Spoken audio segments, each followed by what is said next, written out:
Workers' Party MP Raeesah Khan has admitted to lying in Parliament 3 times about accompanying a victim to the police station. She also apologised for alleging that the police mishandled the case. Ms. Khan told the House that it was an anecdote shared in a women's support group which she was a part of. She also said that she was herself a victim of sexual assault when she was 18.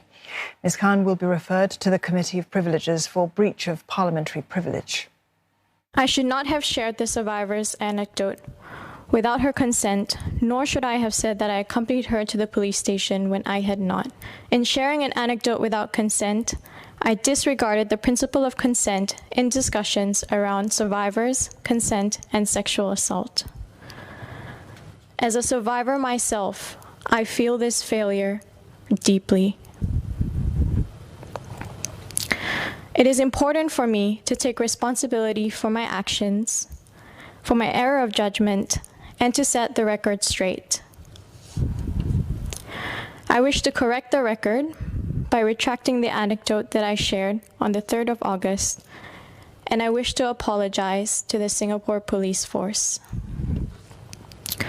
Lastly, I want to apologize to the survivor whose quote I use, to the House, to my constituents, to the Workers' Party, its members, and volunteers,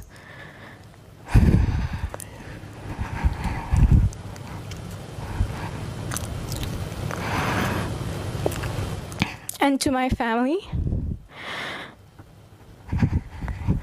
especially to my parents. To the residents of Sengkang, I'll work even harder for you. Thank you. In August, Ms. Khan told Parliament that 3 years ago, a rape victim she had accompanied to the police station was subjected to comments about her dressing and drinking. Last month, Home Affairs and Law Minister K. Shanmugam asked her for more details to help in the investigation, but she declined, citing confidentiality. The police also emailed her twice to request for an interview. She has now admitted that she had not verified the facts of the case. Leader of the House, Indrani Raja, then questioned her about a promise she had made to a constituency a year ago. Ms. Khan had said then that as an MP, she has the power to start difficult conversations and that it's vital to frame these in an accountable manner. She was apologizing after receiving a stern warning by the police over previous social media posts that promoted enmity among groups. The member had the power to use her position as an MP to advocate.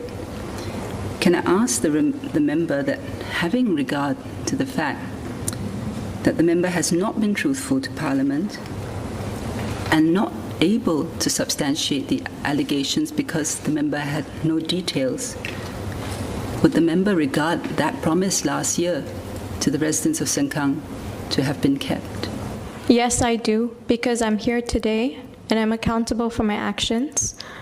I've apologized to the House. I've retracted the anecdote that I made. And I've also apologized to the Singapore Police Force. I recognize that there was a lapse of judgment, but I am here today to apologize for it. And I think that goes back to the spirit of what I initially said a year ago. Ms. Indrani said it was unfair that the police wasted time and resources to address the allegations.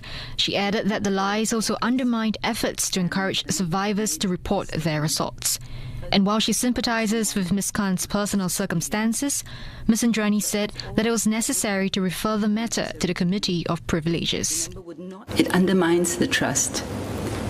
Other people, the international forum, and other countries look at what is discussed in this platform, and what we say and what we do must be based on truth and integrity, because, again, if we do not do that, it undermines the reputation of our Parliament, our institutions, and the faith that our people have in us. There have been at least 12 reports published by the Committee of Privileges, with the last one dating back to 1996. Now, in the 1980s, several complaints were raised against former MP J.B. Jeyaretnam. If MPs abuse their privileges, they may be jailed, fined up to $50,000, or be suspended from Parliament. The committee is currently chaired by Speaker Tan Chuan Jin and includes Workers' Party MP Dennis Tan. Ms. Indrani and Mr. Shanmugam are also on the committee, but they've recused themselves from this case involving Ms. Khan. Workers' Party Chief Pritam Singh said that Ms. Khan shouldn't have shared an account that contained untruths in the House. He's acknowledged that while MPs enjoy freedom of speech, it doesn't extend to sharing untruths, even if there were no malicious motives. Mr. Singh said Ms. Khan wanted to set the record straight, and he agreed that it was the right thing to do.